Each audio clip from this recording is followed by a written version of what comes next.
Right, today we conclude our study of the Pasadika Sutta.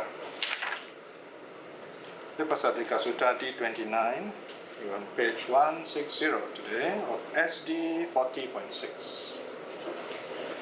The Pasadika Sutta is about the ideal religion, if you like.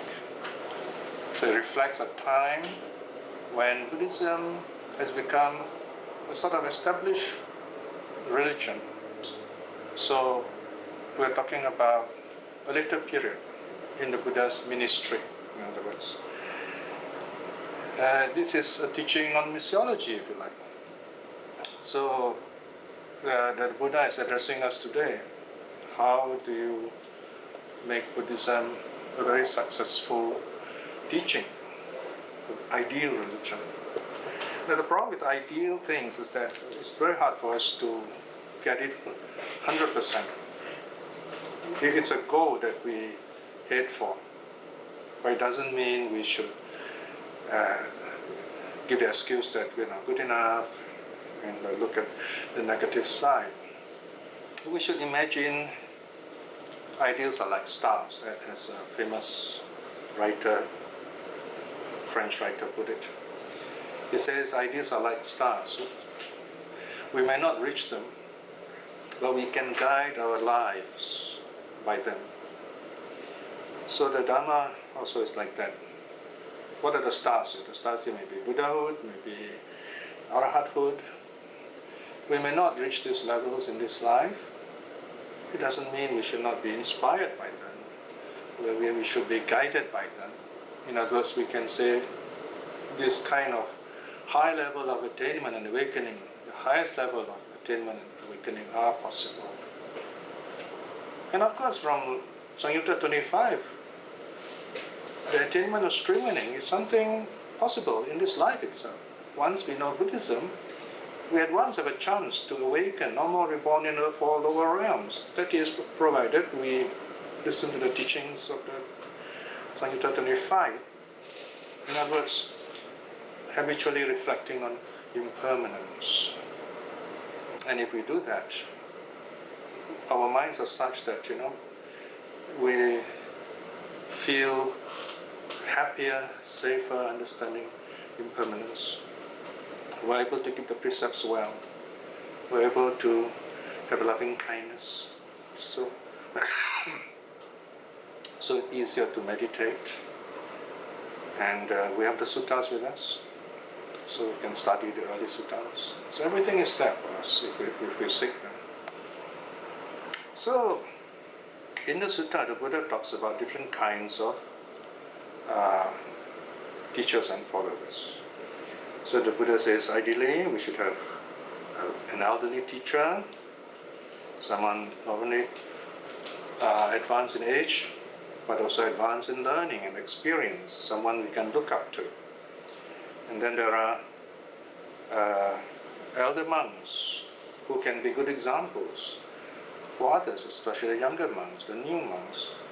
Then we have the middling monks, right? Those from 5 to 10 reigns, 5 years of training, or rather those 5 to 10 years. And then 0 to 5 years, those are the novice monks, novice monk disciples.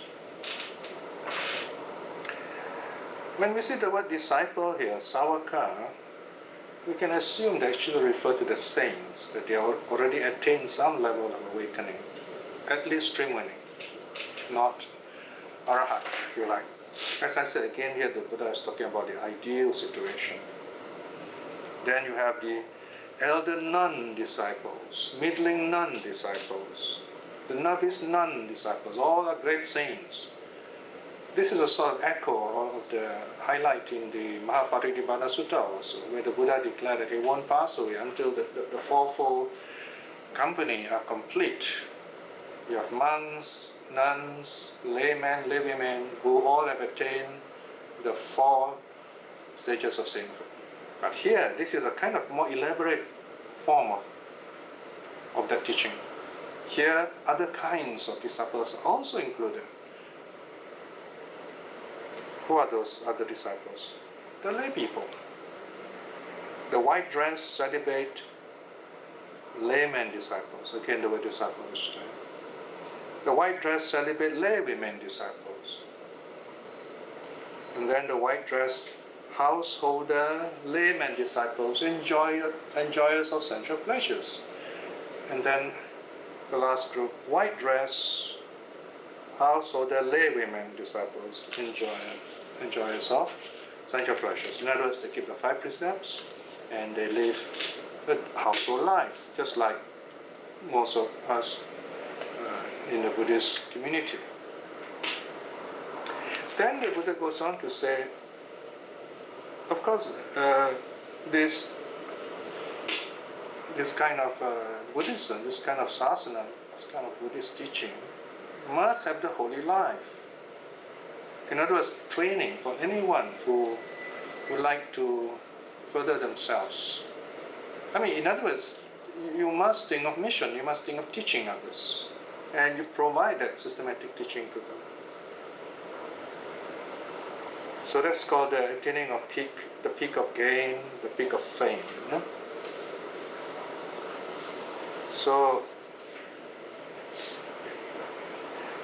the peak of gain, the peak of fame actually means attaining of sainthood itself. There must be people who attain these levels, the peak of gain and fame. So there's the holy life. The purpose of the holy life is to attain the peak of gain and fame, meaning gain and fame here refers to the range of saints from stream winning to arahathood. We don't just live the holy life to show people, oh, we are Buddhists, that's all. We show our examples to inspire others. There is peace within ourselves. It is possible for others to practice Buddhism, even by themselves, even without declaring themselves Buddhists. We are not statistical followers. We are individual practitioners. And if you do that, you can attain that awakening. We need to attain awakening. The purpose of the Buddha's teaching is to attain some level of awakening in this life itself, to reach that peak of gain and fame, so to speak. So fame here does not refer to worldly glory. It's the fame meaning we have attained spiritual, the highest or one of the levels of spirituality. So here in section 14 the Buddha declares, well, I am the teacher. The Buddha is the reason in the world. There is the Dharma, well taught, and so on. And there are disciples of mine who have shown the meaning or true purpose of the true Dharma. The purpose of the Dharma is awakening, not to build meditation centers or hold big conferences or raise funds. Those are incidental. They may or may not happen.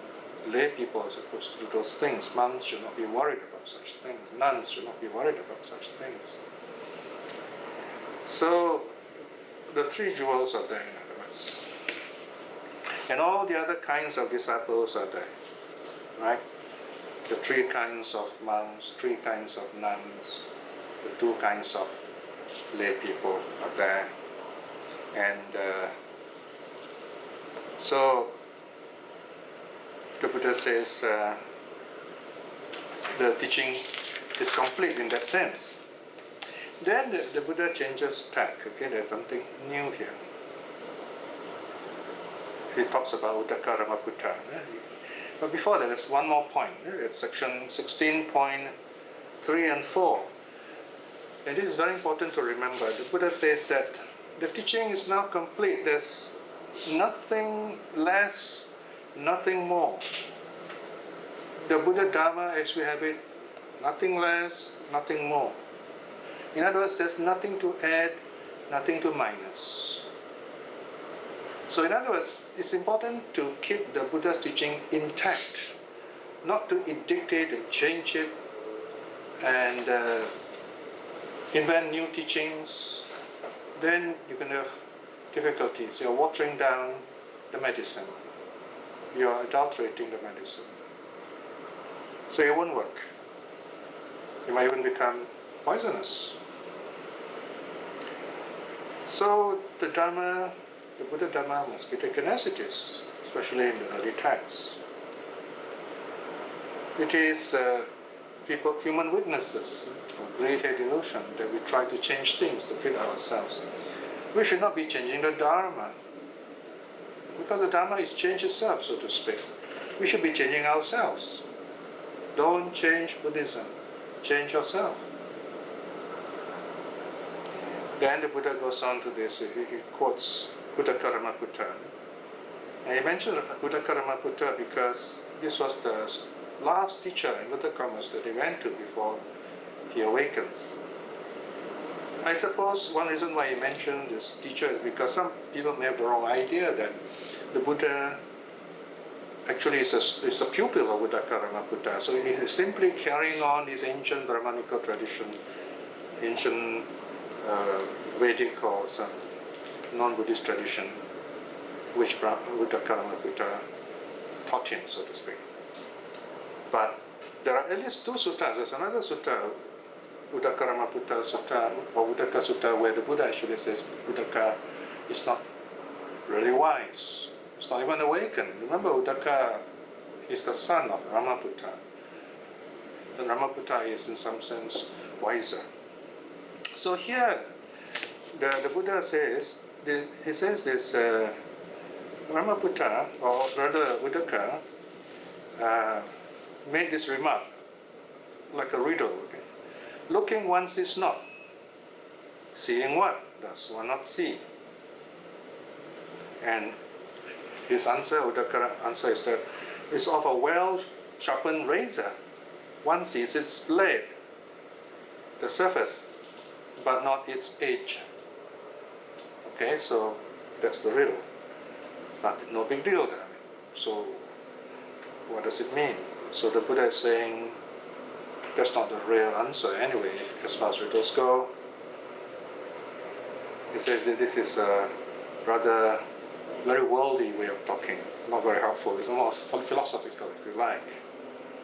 So the Buddha explains what does it really mean. He says, well, what is it that we see?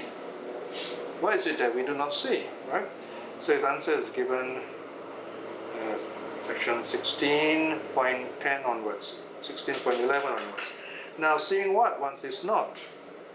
In this very holy life, the well-spoken, fully accomplished, that has been well proclaimed, accomplished in every way, with nothing less, with nothing more. This is what one sees. In other words, the Dharma, or those who have attained what the Dharma points to. That's what we see. But there's a bit of play onwards here. Seeing in the sense of awakening. When we awaken, we see clearly. It's no more seeing a dream, so to speak.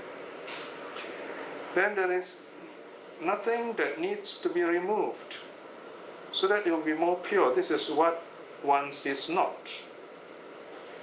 There is nothing here that needs to be added so that it would be more pure.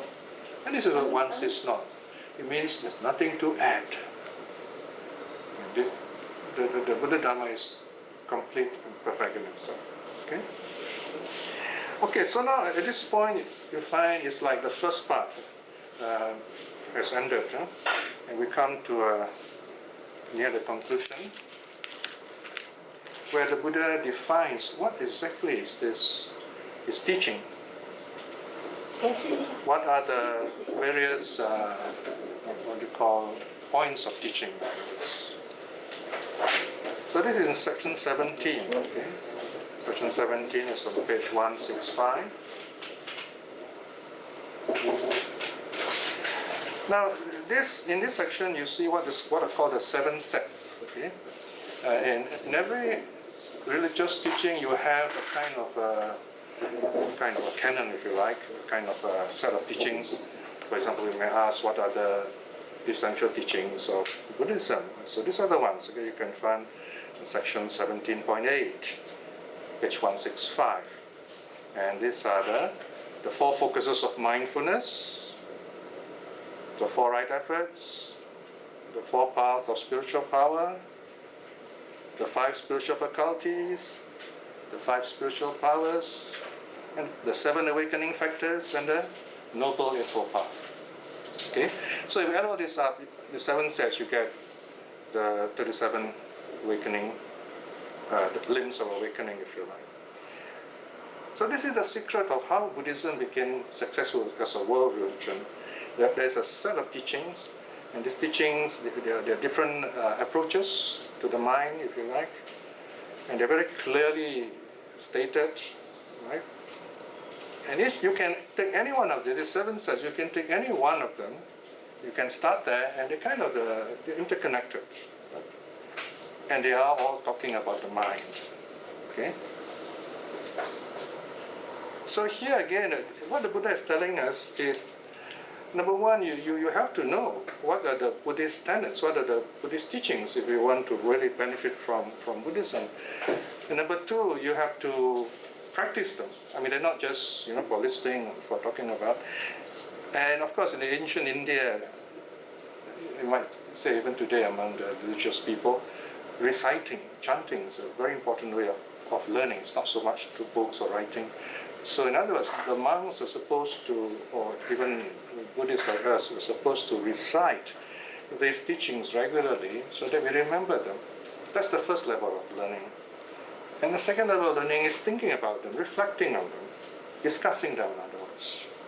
Includes research, looking into the Buddhist texts, asking teachers about their meanings, what are the 4 focuses of mindfulness, it's got to do with meditation, what are the 4 right efforts, which also has to do with cultivating of the mind, and so on.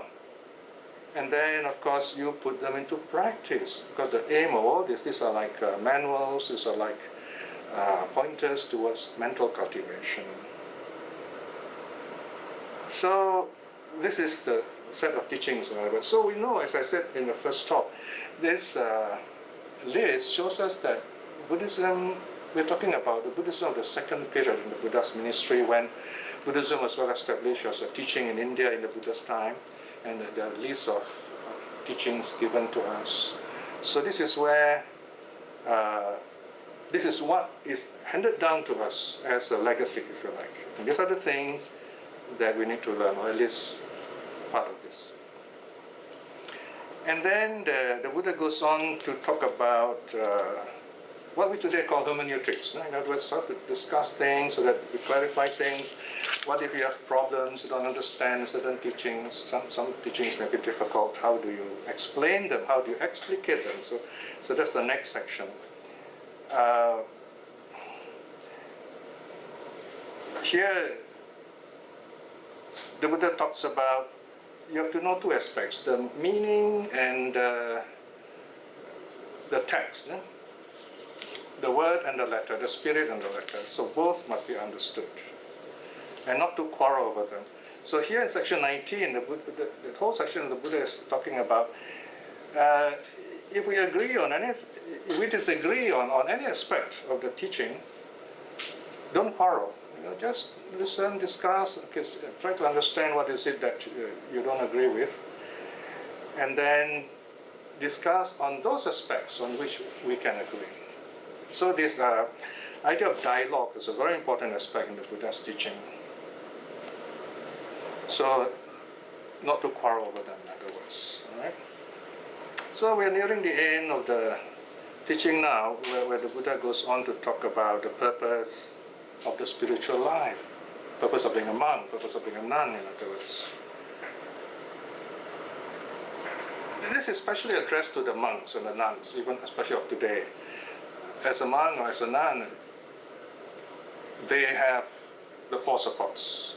In other words, monks and nuns don't own anything, according to the Buddha's teaching, except 4 things which they use. In a sense, they don't own the 4 things either, but they are allowed to use these 4 things. There's a very interesting idea here in Buddhism about owning and enjoying something. Even though we may own something, it doesn't mean it's really ours. It's only really yours when you are really enjoying this thing, when you are able, it becomes a part of you, so to speak. I mean, let's say if I have a lot of money and I keep it in the vault, no matter how strong the vault is, that money is not mine because anything can happen to it. I'm not using it. So, in other words, well, this is quite economic idea actually. Money is what money buys. So here, what the Buddha is saying, we should not look at things as things, but look at them for their purpose, in other words. So with that kind of spirit, the Buddha says, okay, the monks use robes, they depend on alms food, and they depend on lodging, and of course medicine or health. These are the four supports, the basic supports of life. Basically we say food, clothing, shelter, and medicine or health. So the monks are supposed to reflect wisely on why they use these four things. Not for fun, and not for collecting those things, but to promote their religious life, in other words. And then the next section, section 23, here again you find the Buddha addressing us today. Because a lot of people have the wrong idea. They say, oh, you become a monk, you've got to live very difficult lives. You study Buddhism, it's so boring, I mean, it's so boring. I don't know. I've been translating the suttas for over 7 years. 11 years, 7 years of reflections, or 11 years of translating suttas. And almost every day I'll be translating something here. If it is boring, I must be a very boring person. So here the point is, the Buddha is saying there is a kind of pleasure which is spiritual. In the Buddha's time, some people thought that there are two groups. One group thought that all pleasures are bad, the body is evil. These are the holy ascetics. And the other group thinks, oh, the body, since you have a body, you might as well enjoy it. So these are the materialists. You have these two. I remember as a young Prince Siddhartha, the Buddha tried both both ways of life, but he found neither helped. You can't be too strict with your body. You almost died, not taking food and so on. And when you are too bodily indulged, your mind won't be cultivated. So the answer is the middle way. And what's the middle way? Through the breath meditation. So because the breath meditation helps us to focus our minds to such a point where you enjoy really such a deep inner joy that you find that bodily pleasures are not up to measure at all. And this is the kind of joy that allows us to be truly happy and to be liberated from suffering, in other words. Another way of putting this is that there is more just the joy of the body. The joy of the body means the joy that we derive from the five physical senses, eye, ear, nose, tongue, and body. But it is the mind that really enjoys what happens at the five sense doors, as they are also called. So if you cannot truly enjoy what the five senses provide on a mental level, then you'll be slaves to the five senses, so to speak. And in order to really enjoy this kind of pleasure, you have to understand the nature of impermanence. Because you can't grasp this kind of joy. They come, they go. It's just like eating something really nice. Let's say you have your favorite food and you've taken your favorite food and you feel really good. And then you feel enough, you sit back, or you talk with your friends, or you just watch a TV show or read a book. You feel good. Now that's the way it should be. But some people, they might keep on wanting this, what they define as good in life. But in the end, they get bored with it. Because when you keep getting the same good things you want, you find after a while, the value goes down, so to speak. Right? So that's a worldly way of looking at things. So here the Buddha is talking about meditation pleasure. So he's saying there's a higher kind of pleasure which we should not be afraid of. That is the pleasure of meditation, because this is a non-bodily, non-physical pleasure. In other words, you do not lose this kind of pleasure. In meditation, whenever you attain certain levels of peace and joy, you can say this kind of feeling accumulates over time. And the older we grow, the more we remember this kind of joy and peace, and they become more helpful to us. Not the physical, bodily, sexual pleasure. Because those are things, we keep missing them, we keep wanting them again and again. So these are the two kinds of pleasure that the Buddha is telling us.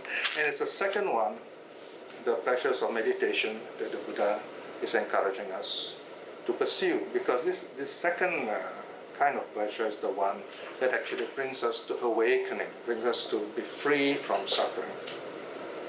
And those who practice in this way, they become saints. And then the Buddha lists the different kinds of saints. I won't go into the details here. This is on page 170, section 25. Let me just talk about one of these four kinds of saints, all right? Because this one pertains to us. Well, before that, now very often if you listen to Buddhist talks by so-called advanced teachers or by monks and nuns, they often talk about the Arahat. The problem about talking about Arahats is that nobody thinks they can become Arahats. It's so difficult, you know. I don't think it's difficult if monks and nuns really practice according to the Buddha's teaching. But it's definitely difficult for lay people like us to become Arahats. And they become like the Buddha himself, basically. Because we live, you know, lay lives, we have families, we have work, we deal with money, we enjoy pleasures, things like that. But that's the whole point. There is something for everyone in the Buddha's teaching. You remember in the 9 kinds of disciples of the Buddha, the last 2 are called the layman disciple who enjoys sensual pleasures, the laywomen disciples who enjoy sensual pleasures. Here meaning just people like us. We watch TV, we go for holidays, we enjoy good food, but we want to be good people. And what is it that makes us good? The 5 precepts. The 5 precepts. And even living in these lives, because we are guided by the 5 precepts, not killing, not stealing, not committing sexual misconduct, not lying, and not clouding our minds with drugs and drinks, we will attain spiritual awakening in this life itself. And that spiritual awakening is called stream winning. Of course, it won't just happen by accident. I mean, you don't win the Olympics by accident, you know. You have to aspire to. You say, okay, I want to awaken in this life. I want to be free of suffering in this life. A kind of desire, okay? Because if you don't, the chances of you being reborn in the subhuman plane is always there, right, in the suffering state. So we do not want to fall below the human state. And the 5 precepts about preserving ourselves at least on the human state, not to fall below the human state, suffering states. So the stream winning here means, stream winner means it's like you're going to this boat, and this boat is going downstream. It's sure to go downstream because of the flow of water, and it's sure to reach the ocean, the beautiful open ocean. Here, of course, the ocean is a figure for nirvana. So in other words, if we reflect on one important teaching, that's impermanence.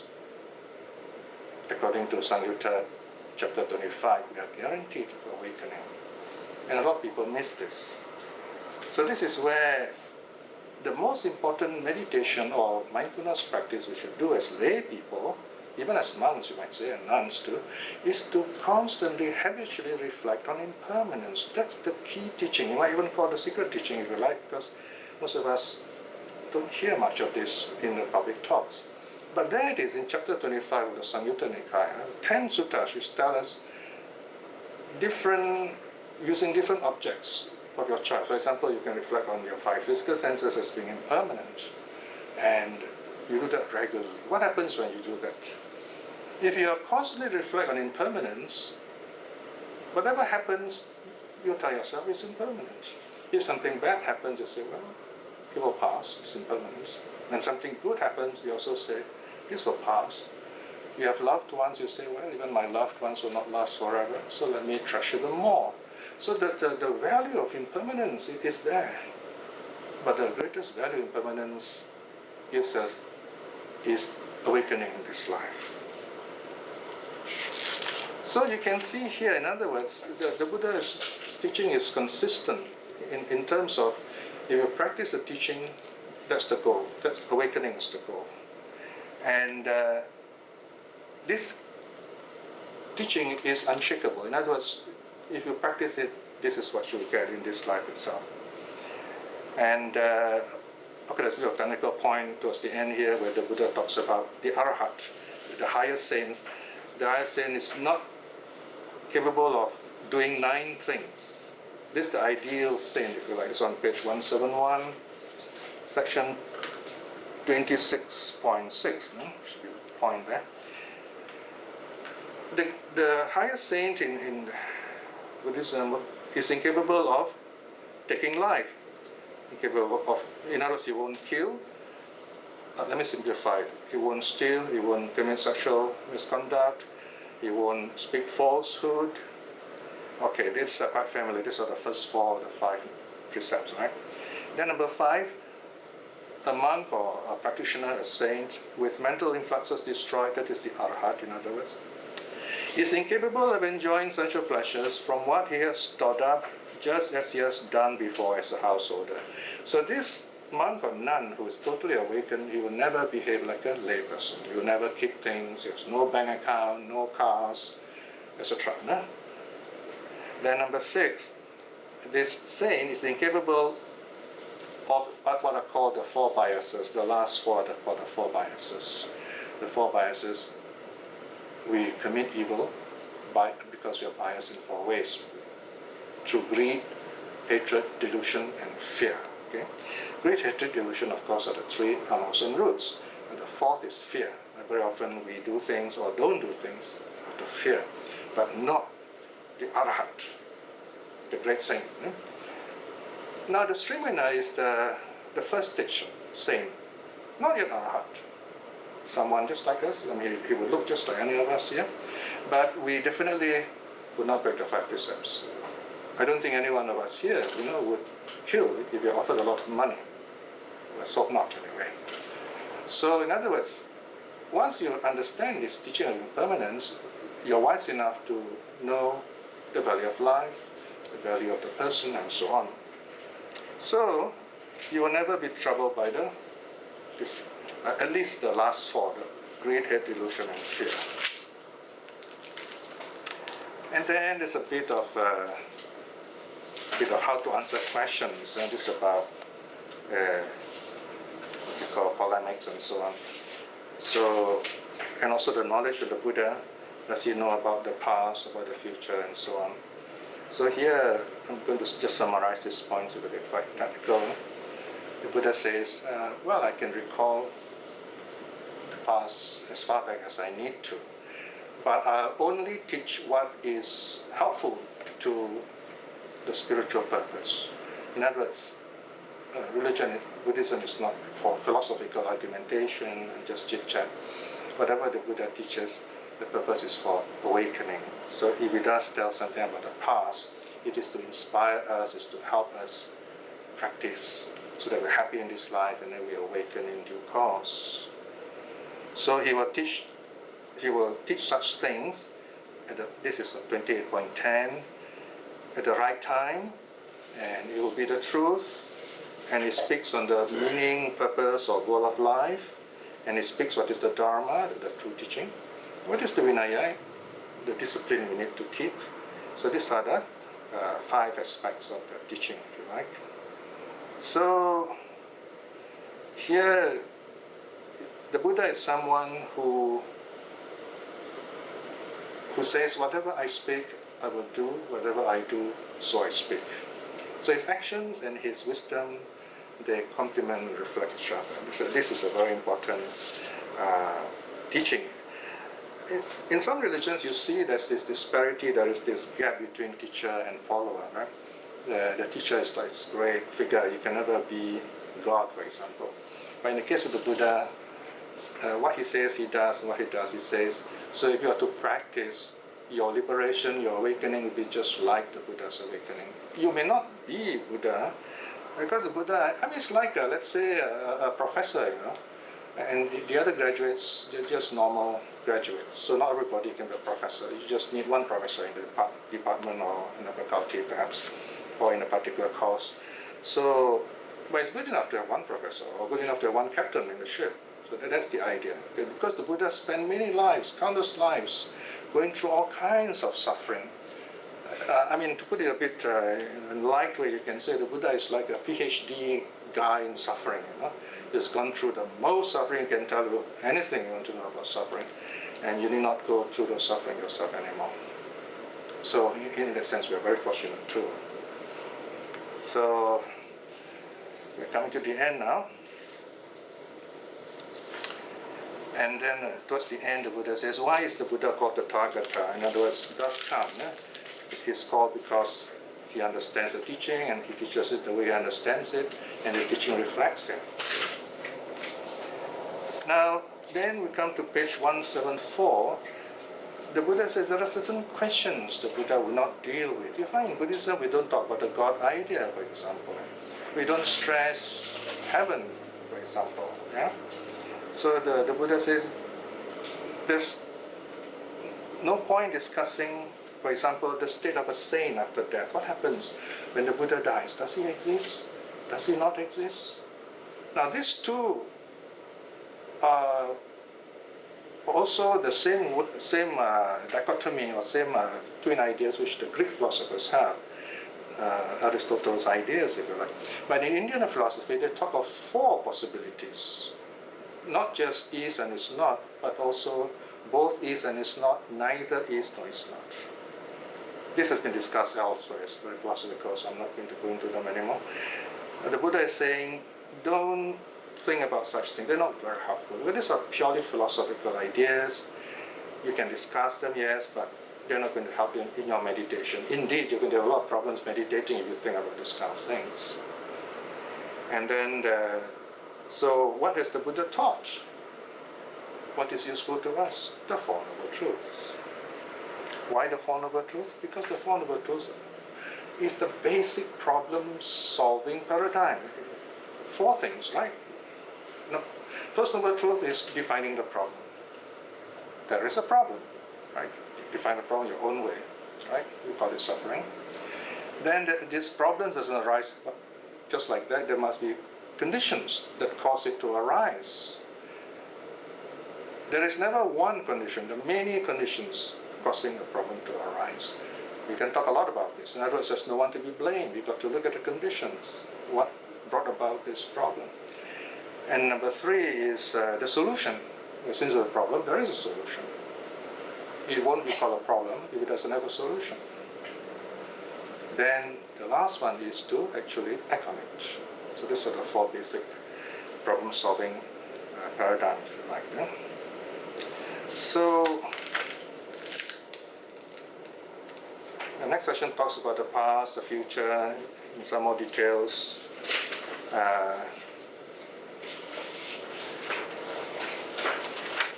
So here, basically, the Buddha is reminding us not to dwell thinking about the past or thinking about the future, but watching the present moment. And how do we do this? Section 14, page 178. One more page to go, we're finished. Yeah? So you can see here this very long sutta concluding with the four focuses of mindfulness. So what the Buddha is saying, okay, what did I say here? Finally, if you really want to practice, these are the things you should do. They are called the four focuses of mindfulness. Four kinds of meditation, if you like. Four stages of meditation, if you like. Satipatthana is the Pali name. And you find there are four here. The first is called body-based meditation. Second is feeling-based meditation, page 179. Third one is mind-based meditation. And then number four is Dharma-based meditation. Dharma here we can translate as reality, if you like. In simple terms, this four kind of meditation is actually what happens when we meditate. We begin with the body, body-based meditation. We sit down quietly, we put our palms and hands together peacefully, we close our eyes. Why do we do that? Because we do not want to have too much to deal with the body. There's nothing wrong with the body, it's just that this body is so active. The body are the five senses. We have to deal with these five senses like answering five phones. So we want to just switch off these five phones for a while and just focus on the mind, okay? But before we do that, we have to deal with feelings, right? So that's the second meditation, feeling-based meditation. For example, when you're sitting down, you start feeling aches and pains here and there, you know. Or you say, oh dear, I'm sitting too long, I'm feeling my legs are feeling numb and so on. So you deal with the feelings. You have two kinds of feelings, two kinds of pain, bodily pain, mental pain. So we are told to leave the body pain where it is, on the body, not to let the mind suffer. Right? This famous saying which the Buddha gave to a very old man called Nakulapita. He told this old man, remember this teaching, although my body is sick, my mind will not be sick. This is the teaching of the two pains, two kinds of pain. Yeah? We have bodily pain, we have mental pain. The body being physical must feel pain somehow. But if we leave the pain where it is on the body, then that's all it is. The problem is people tend to let the pain affect their minds also. They start complaining to others, they say, oh, why must I suffer? We subjectify it, in other words. So you have objective pain, subjective pain. That's another way of talking about this. I've spoken a lot about this elsewhere, so that should suffice. So we just watch the feelings as they are impermanent, letting go of the feeling, and you find you can somehow deal with the pain. And this helps even outside of meditation. Then the third meditation, or third contemplation, third satipatthana, is mind-based meditation. Thoughts, deal with the thoughts coming in, going, distractions, and so on. So that's the third kind of meditation. And when your mind becomes more calm, let's say by watching the breath, then you notice realities start arising in your mind. You begin to have flashes of insight into impermanence, into the Four Noble Truths, and so on. And you just watch them, observe them. So this is the fourth meditation. So the teaching ends there, right? And there is this disciple of the Buddha who was probably standing behind the Buddha, fanning him, you see. The Buddha must be quite old by then. His name is Upawana. So he was the one, he just couldn't help himself, exulting, was so happy. And he says, it is wonderful, Bhante, it is marvelous, Bhante. Bhante means like, in Malay we say, Tuan, sir, okay? How delightful, Bhante, is this Dhamma exposition. How greatly delightful, Bhante, is the Dhamma exposition. What is the name of this Dhamma exposition, Bhante? So he's so happy he couldn't contain himself. And the key word he used here is delightful. It's so delightful. So here you can see when the Dhamma is spoken, I'm talking about early Buddhism, you find you can't help feeling at least a sense of peace, if not joy. So this monk was very happy. Well, the Buddha says, in that case, Upawana, you indeed may remember this Dhamma exposition as just that. There is as the delightful, right? So since Upawana says it's delightful discourse, well, you can call it the delightful discourse, which is in Pali, the back, Pasadika. It's also a nice name for a person. So the sutta ends there. Okay? Okay. What I'll do is we'll end here first, and we can talk. So we'll do a short reflection before we end, as we customary do. Now at this point, let us spend a quiet time reflecting on this very wonderful moment that we have a chance to speak the Dhamma and listen to the Dhamma and feel the Dhamma in our being. This is called the good karma of listening to the Dhamma and also speaking the Dhamma. By the power of such goodness, may we be blessed with peace of mind and happiness in this life itself. And through the various good deeds we have done, to our faith in the three jewels, to our generosity, keeping the precepts, and many other good deeds, may we attain spiritual liberation, especially stream winning in this life itself.